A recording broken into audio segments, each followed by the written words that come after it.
On a l'impression que le cœur a son propre rythme, qu'il bat de manière autonome. Et c'est vrai en partie. Mais en réalité, il est constamment sous l'influence d'un système de contrôle externe, un véritable pilote automatique qui ajuste sa vitesse à chaque instant. C'est ce duo fascinant qu'on va décortiquer ensemble. On a tous déjà vécu ça, pas vrai? Le cœur qui se met à battre à toute vitesse avant un rendez-vous important, ou au contraire qui ralentit tranquillement lors d'un moment de détente. Mais alors d'où vient cette incroyable capacité d'adaptation? La réponse est dans un mécanisme de régulation absolument génial. Pour bien comprendre, il faut s'imaginer deux forces opposées qui agissent en permanence sur le cœur. D'un côté, on a une pédale d'accélérateur, pour les situations d'urgence, de stress, d'effort, et de l'autre, une pédale de frein, pour le calme et la récupération.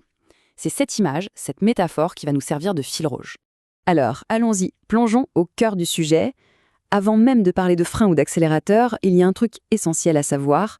Le cœur, il est capable de battre tout seul. Oui, complètement tout seul.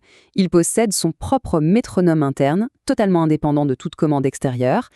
Et ce rythme naturel, le voilà. 105 battements par minute. C'est assez surprenant, non? C'est le rythme que notre cœur adopterait s'il était laissé à lui-même, sans aucune influence. C'est bien plus rapide que notre rythme au repos. Et ça nous révèle quelque chose de crucial. Ça veut dire qu'en permanence, il y a une force qui est en train de freiner notre cœur. Découvrons maintenant cette fameuse pédale de frein. Il s'agit du système nerveux parasympathique. Sa mission principale, c'est de ralentir la machine, de calmer le jeu et de conserver l'énergie.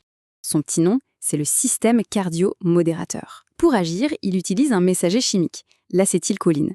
Et cette molécule, elle est transportée jusqu'au cœur par un nerf très important, le nerf vague, qu'on appelle aussi parfois nerf pneumogastrique ou nerf X. C'est lui, le grand chef d'orchestre du ralentissement cardiaque. L'action de ce frein, elle est multiple. D'abord, il a un effet chronotrope négatif, c'est-à-dire qu'il diminue la fréquence, la vitesse. Ensuite, dromotrope négatif, il ralentit la conduction de l'influx électrique dans le cœur. Inotrope négatif, il diminue la force de contraction. Et enfin, bathmotrope négatif, il rend le cœur moins excitable, moins sensible aux stimulations. Bref, il calme le jeu à tous les niveaux. Et pour bien comprendre la puissance de ce système, il faut savoir que quand il s'emballe, il peut ralentir le cœur à l'extrême.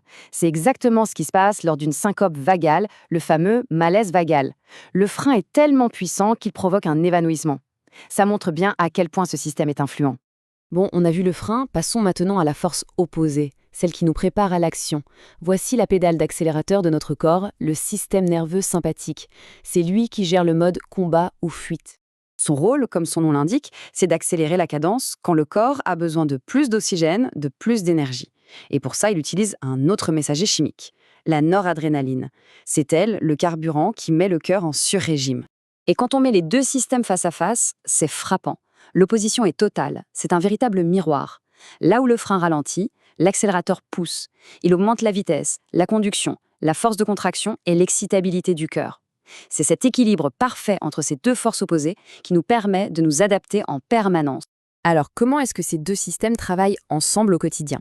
Ce n'est pas l'un ou l'autre. Non, c'est un ajustement permanent, subtil, un véritable bras de fer pour adapter le rythme cardiaque à nos besoins, seconde par seconde. Ce graphique nous montre quelque chose de fondamental. Au repos, notre cœur bat autour de 70 battements par minute, bien en dessous de son rythme naturel de 105. Qu'est-ce que ça prouve? Ça prouve que le frein, ce qu'on appelle le tonus parasympathique, est dominant en permanence. Et regardez, si on coupait ce frein, la fréquence montrerait la 120, ce qui révèle l'influence de l'accélérateur qui lui aussi est toujours un petit peu actif en arrière-plan. Mais alors, qui appuie sur ces pédales? Qu'est-ce qui donne l'ordre d'accélérer ou de ralentir? Il y a plusieurs déclencheurs. On a des capteurs internes qui mesurent la pression du sang ou sa composition chimique. On a aussi des commandes qui viennent directement du cerveau, comme les émotions, la peur, l'excitation. Et enfin, il y a toute une série de réflexes assez fascinants. Tenez, en voici un exemple assez étonnant, le réflexe oculocardiaque. Le simple fait d'appuyer doucement sur ces globes oculaires peut stimuler le nerf vague, notre fameux frein, et provoquer un ralentissement du cœur. C'est une connexion directe et pour le moins surprenante entre une action physique et notre rythme cardiaque.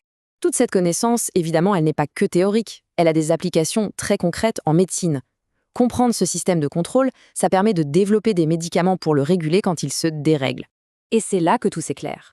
Les bêta-bloquants, par exemple, que beaucoup de gens connaissent, agissent en bloquant la pédale d'accélérateur pour ralentir le cœur. À l'inverse, un médicament comme l'atropine, souvent utilisé en urgence, fonctionne en bloquant la pédale de frein pour laisser le cœur accélérer. On peut donc choisir d'agir sur l'un ou l'autre levier pour corriger un rythme. Au final, ce système, c'est un peu le miroir de notre vie. Le stress, le calme, l'effort physique, les émotions, tout ça se traduit par ce dialogue constant entre un accélérateur et un frein. Alors la question se pose.